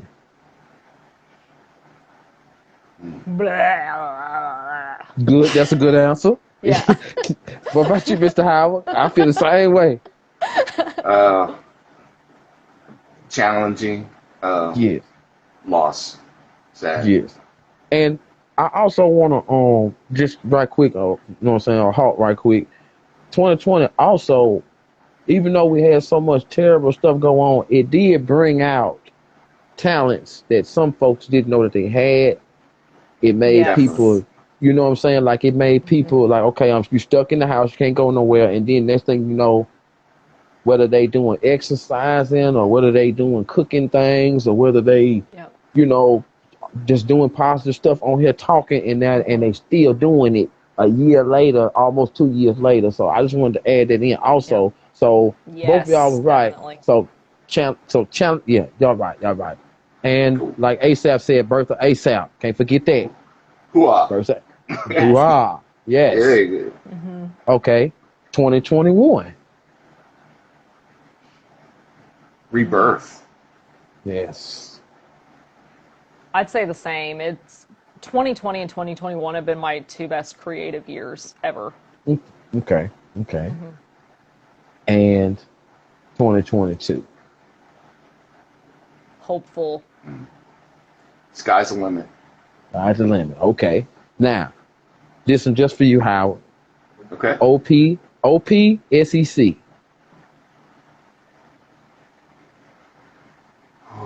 Just emotional, excited. Can't Emotional, excited. Okay, I can see it too. Sarah, points of villainy. Proud, like first editing project ever. So that was a good moment. Yeah. Okay. Good answers in the chat. Yeah. Both of y'all now. ASAP World. wait. I love it. It's my baby. You know, it's not my baby, but it's our baby. It's just Okay. Sarah, same for you. Motivating. I would say Motivating, okay. it's very motivating to finally like be a part of something awesome like this. Yeah. Okay. All right. Yeah. Okay. This one right here, I'm just pulling out of my pocket. Cooks 24 podcast. Fun. yeah, outstanding, interesting. I had to just throw it in there. I'm sorry. Okay, here we go. Hey man, I love y'all. Y'all cool, man. Y'all super cool. Hey, we gotta stay cool now. I mean, hey, for real. I don't want to lose touch with y'all. Y'all cool, man. Okay. Howard, this one just for you. Okay. The West Coast. Love it. Cali. Okay. Cali. Yeah. Surfing. Sarah. I just give you so many words. Now, Sarah, down south. Home. Yep. Home. Because Yeah. I'm grew right up in on the- Alabama. Yeah. I grew up on the spent a long time on the Savannah coast area. So. Oh, okay. Yep. All right. Both of y'all. ASAP Comics UK. Home. I think the same thing comes back into my head, like motivating, inspiring, lots of ideas. Yeah. Yeah. I think if I was answering, I'd say that's my brother right there. You know what I mean? I love Gus Fall, man. Okay. And the last two, one just for you. Howard, Nemesis. Sunday League beer team. Okay. There's a whole story behind that name. So Okay. We did. Okay. Oh, okay. Oh, and then Sarah, the butcher. No. That I love. Look, my I use my maiden name Butcher for writing projects, and Okay. I use my married name for counseling because it's so much less terrifying. Okay. Okay. Yeah, Okay. I got you. yeah, All right. I can understand that. I can understand yeah. that. And Mr. Howard, you want to give us a little insight on where the nemesis come from? sure. A long time ago, you know, I used to play soccer all the time. I played in college, and then I played in a rec league team. So a bunch of guys and we played in a beer league team. You know, so you played for beer. You know, whoever won bought the beer in the park with all of us. And we didn't have a name for our team. All we had was a logo with like a biohazard symbol on it on the shirt, you know. And so some dude was like, "Yeah," he's like, "I've always wanted to play on a team called Nemesis." He's like, "Why?" He's like, "I don't know, it'd just be cool." So that was the birth of Nemesis. So I ended up creating the account. You know, that's why it says in my account it's Nemesis FC. It's Nemesis Football Club. So Oh, okay. yeah. That's That awesome. So makes sense. yeah, so I ended up playing soccer for Nemesis Football Club, and when I created the account, I created the name, and then it just kind of stuck. You know, it was like, oh, so, you know, and so yeah, that's how it became Nemesis, and then it got shortened to Nem, and that's what everybody calls me now. But yeah, it was a soccer team I played on. So Okay, that's cool story. Both of them stories is cool. You know what I'm saying? I like how y'all put them together. Yeah. That was Coach 24 podcast. Check 1 2 bonus round. Check 1 2 bonus round. I really had fun playing that with y'all. Y'all gave some very great answers. I love smiling and laughing with y'all because that's really why I do it, just to get the, you know what I'm saying? Because some interviews or podcasts or just chats, sometimes they can get deep. You know what I mean, and stuff. Hmm. I just like, opening the window, letting the air back in, you know what I'm saying? So, you Hmm. know what I mean? yeah, it was fun. Plus, you Yeah, know what I'm saying? I And like plus, that. I want people to know, like who y'all are, you know what I'm saying? Like, just like y'all was saying from the start, Sarah, I know you said it, we people too. Everybody make Hmm. mistakes. You know what I'm saying? Everybody got to start at 1 to get to 10. You can't just, you know what I mean? You got to start at 1. You know what I mean? So, Yes. something that I've been saying lately is, well, like when it comes to this, the following and all that, everybody started at 0. So show your support. You know what I'm saying? It's all, sometimes it don't take nothing, just a thumbs up, a comment, red heart, green heart, praying hand. That's all it takes. You know what I'm saying? Hmm. Um, so last thing that I would like to ask y'all, I got 2 of them. I'm trying to pick which one, so I think I'm gonna go with this one because I think you guys already did the advice part. In fact, I know you did. Excuse me. To excel in this business, what qualities are needed, or I don't want to say you're supposed to have, because you got to learn as you go. So what are since you two know where y'all at in any one world, and somebody that's coming from the outside trying to get in, what are qualities that you guys would see right then that are needed to further in the business of writing, editing, consulting, whatever it takes to get the job done? Any one of y'all can start and the other one finish. Um, well, I don't know. You know, I think we're successful, but I think there's higher levels to get to. But I Mm-hmm. would say it's perseverance and self belief. You know, Yes, it's sir. Hmm. just you gotta keep going. You know, and every time you have those moments of self doubt where you're Mm-hmm. like, I'm not good enough, or you know, why would anybody want to read my stuff? Or, you know, I'm not saying that anybody on this podcast has ever said that to himself, you know, but uh, True. yeah. So whenever you have those little demons, you know, whatever you want to call them in your head, get rid of them. Get Hmm. rid of them, and if you can't get rid of them yourself, then talk to those people who support you, those Mm-hmm. people who are mentors or friends, and they'll help you get rid of them because those are the things that keep you from doing what you really want to do, you know. Yes, So sir. All right. Yep. Sarah? Yep. I would say you have to be driven because it's very hard. You have to have perseverance, like Nem said.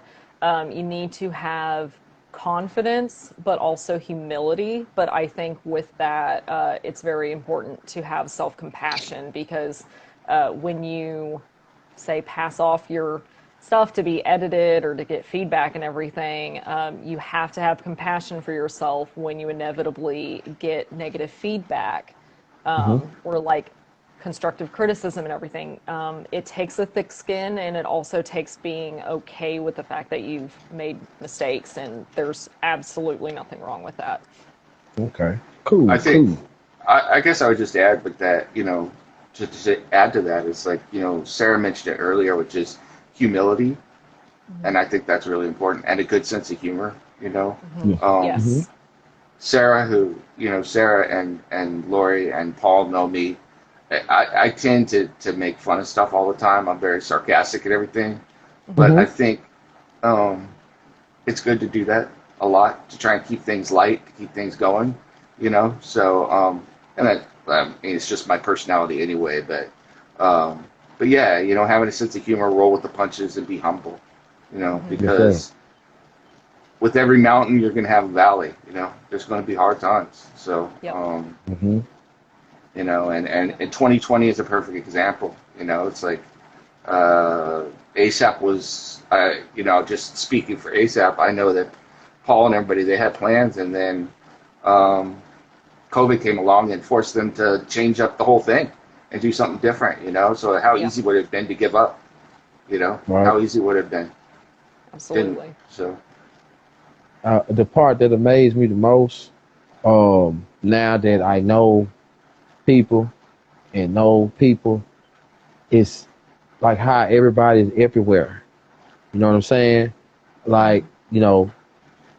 Paul, he over there in UK, you down south, West Coast. It's hmm one in it's some in Canada. It's some, like Midwest, Christian and Tim, like it's like wow, you know what I mean? And then, the LA, wherever she at, and then the other people wherever they at, and it's like the way y'all come together and make it happen.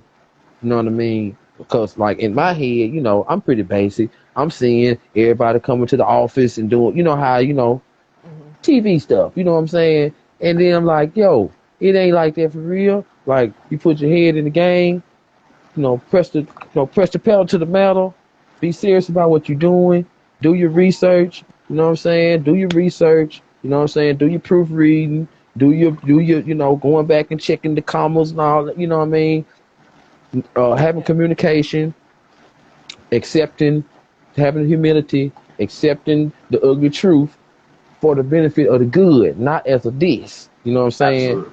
Yeah. And that's Yes. one thing that I got out of everything that y'all telling me. You know what I'm saying? Because what y'all telling me I can also take it and put it in a different situation and Absolutely. use. You know what I'm saying? Like Yep. like like like like like the way y'all telling me stuff. For somebody like me to just write poems. You know what I'm Mm-hmm. saying? But then there's somebody else that's actually trying to create a book of poems. You know what I'm saying? Or Mm-hmm. just creating something organically. You know what I Yeah. mean? Right. And I think the that's. advice. I think that. Go ahead. I was gonna say. I think that's the coolest part of living now. Living in this age that we live in. There's a lot of negative stuff out there on the internet. Let's be honest. But the coolest Hmm. part is that used to be you had to work with the people around you, and like you said, you had to go in an Mm-hmm. office. Everything. It's like I work for a comic company that's based in the UK. My artist is from Argentina. My editor is in Nashville or in the South. It's like the editor in chief is in Canada. I mean, we're all over the world. Perspectives, Hmm. which was out by Any One World. Um, there are I don't know how many countries, but it was more than four. I think a lot more than four that were represented of the authors there. And they were all over the United States and over Europe and stuff like that. So I mean that wouldn't have happened 20 years ago. Wouldn't have Right. happened. So Right. You're We have right so though. much You know what I'm access. saying? Yeah. I mean, I'm in Alabama. You know what I'm saying? And like I said, Paul UK. Hey man, so and so, so and so. Oh yeah. Well, let me get myself together. Now here we go. Down south, West Coast, Mm-hmm. and even down south. And here we is. You know what I mean? And it's all love coming from me. You know what I mean? Like I told y'all, I was excited to meet y'all. Thank you for what you do. I definitely support y'all. You know what I'm saying? I follow both y'all pages, and I would like to tell anybody else that's watching now, want those of y'all watching right now, follow Sarah Butcher at Sarah Butcher, and also follow Howard. I mean, dang, I keep doing that. David Nemesis Howard. Follow them too. You know what I'm saying? And in one word, y'all see a hashtag down in the pen. You know what I mean? And if you have a creation, if you have something, you have questions, please don't hesitate to ask one of them. I'm pretty sure they give you the best advice they can give you, or point you in the right direction. You know what I mean? Or welcome to the family. You know what I'm saying? And Definitely. I really thank y'all for that. So, last thing I want to do before we go, are there any upcoming? I know you have stuff coming, but just to restate, is there any upcoming new stuff that y'all might want to throw in the air, or anything like that? You know what I'm saying? Or books, creations, art, or paintings, or drawings, or that's something you do for fun, or is like that like a that's something that you do? Mm-hmm. Okay, so go ahead, y'all got the floor. You want to go, Sarah?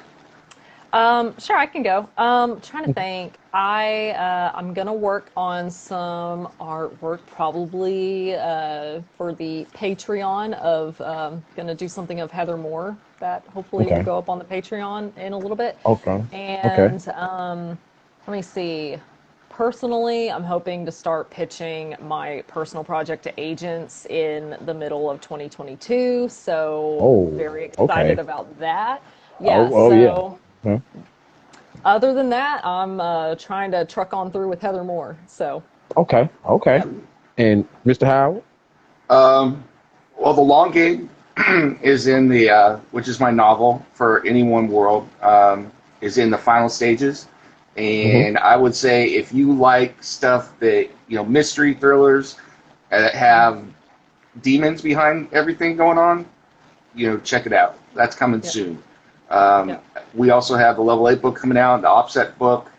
The thing that I'm working on right now that's kind of cool is we're doing designs for Offset. So besides the actual comic book, we're coming Mm-hmm. up with stuff for merchandising ideas. And one of the stuff we're working on right now is the Offset badge. So they have they're an arm of the government, and we're Mm-hmm. creating those badges, and those are actually going to be available for sale once they're done. So, for like Oh. at cons and things like that. So we got some merch coming out, and I think people will really like that and yeah, and we're gonna have different artwork coming out from that as well. Just to plug it real quick, I think one of the things that'd be really cool, and if Paul's listening, I'd love to do this. Is one of the characters, she has a demonic doll that attacks people and she's cannibalistic. I'd love to see an actual full-size doll like that, like a Cabbage Patch doll, but it's actually demonic with the teeth and everything that people could buy. So, Oh no, I'm scared of that. Terrifying. You scared? I'm scared already. Nah, nah, No, no, I'm Yeah. scared of that. Mm. Yeah. Yeah, these are the kind of dolls I collect. Seen, but I don't care. I can't handle no big baby doll with teeth. I'm scared of that. That scared me. But it works though. It works though. It works though. That's a great idea. It works. Both of y'all, like all that works, and I love it. And I'm definitely going to be, you know, following y'all, supporting y'all, and you know what I'm saying. Hopefully, like I can, I'm pretty sure there's a website, right, that I can go to in the Any One World website. I can go to the Any One World website and find, like, say, for instance, if you had pictures that you were drawing and whatever, I can go on there and order one. Same as the badge and all that. I can just go there, follow directions, and order one, right? well, the OPSEC stuff would be on the eventually on the ASAP site because it's part of the ASAP main continuity, and then Okay. yeah, the other stuff would be on Any One World. So yeah, I think we're gonna do a poster and some other merch for the novel that's coming out, and that would be on Any One. Okay. So I would definitely like to have a poster too, you know what I'm saying, and a drawing, of the, whatever's next. yeah, Yeah. I'm trying to support. I'm trying to be in there with y'all. You know what I'm well, saying. I know I ain't gonna let y'all down. You know what I mean. Mhm. yeah, Heather Moore is actually part of ASAP main continuity as well, and I'm looking Mhm. forward to that. Like, Yeah. Okay. Yeah. yeah, I write the bad guys, and I'm looking forward to seeing Heather Moore take out some of my bad guys. So Okay. same That's with gonna be cool. Same with Yeah, it's gonna Lori's be sister fun. Grimm. She was talking to me the other day about she was reading some of the level 8 stuff. She's like, "Yeah, I can see Sister Grimm fighting this girl," and I was like, "Hell yeah, you can! I want to see that fight myself." So That's gonna be cool, man. Yo, yeah, Yeah. okay, well, And I'm well, I'm look. enjoying writing more of the human stories, so that's gonna be a fun time. Yeah, Yep. I remember. I know behind the scenes, you was like, I ain't got that all that going on. This is what I'm doing, and I was just Hmm. killing myself laughing because I had to do my research, and it was like, once he gave me his half, I was expecting you to give me a big half too, but you was like, no, just this is what it is right here. So you know what I'm saying, and that was funny to me, man. You know what I'm saying? That's why I say y'all two, like both of y'all sense of humor, personality is great. Much love to y'all. Much respect and love to your families as well, and thank and you. and, and what you do. This week I guess we at the end. I want to tell y'all thank y'all for joining Cooks Thank 24. you. You know what I'm saying? Cooks 24 podcast. And once again, we have Miss Sarah Butcher, and we also have Mr. David Nemesis Howard of Any One World, where they create masterpieces for us to just love. And if you have a masterpiece you want to try to create, these are people that you start with right here. You know what I'm saying? First, put the words on the paper. Then do some more stuff. And then that's when you holler at them. You know what I'm saying? Because they're going to tell you what's up. So y'all be ready. You know what I mean? Other than Thank you. that, shout out to Mr. Paul, ASAP Comics UK. Thank you for everything you do, man. You know what I'm saying? You put this together. Much love, man. You know what I'm saying? You got some great. It's some good. All y'all are great. And I can't say it enough. You know what I'm saying? All y'all are great. I'm just trying to make it soak in. You know what I mean? So Well, this was a anyway, lot of fun. Thank you so much for Yes. having us Thank thank you for y'all. on. having us. Appreciate And it. I'm glad. I'm glad. I was gonna ask that y'all have fun. Y'all okay? Was Oh, y'all comfortable? Absolutely. Everything cool? this Okay, was a then that's blast.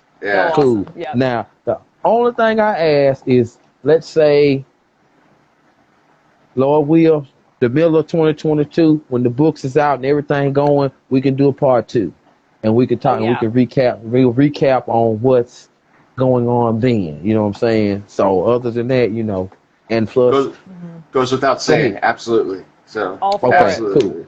Cool, Yep. cool, cool, cool. Okay, well, thank you very much, y'all. I'm gonna let y'all get out of here. Thank y'all for letting me be part of this.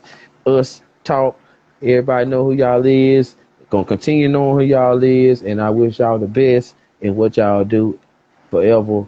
Positive vibes always coming from Coach 24 podcast. So be looking for my shares because I'm gonna share y'all stuff. I'm gonna tag y'all. Y'all cool. And other than that, man, y'all too. Please, please, please stay safe, stay healthy, have a good night, and just thank y'all, man. I can't say it Awesome. enough. Thank y'all, thank y'all. You know Thank what I'm saying? you. And Thank you nice to so meet much. y'all. Nice, very nice to meet y'all. Okay. Yep. Have a good night. All Appreciate Bye right. it. bye. You have a good one. Have a good Bye. night, y'all. All right. Out.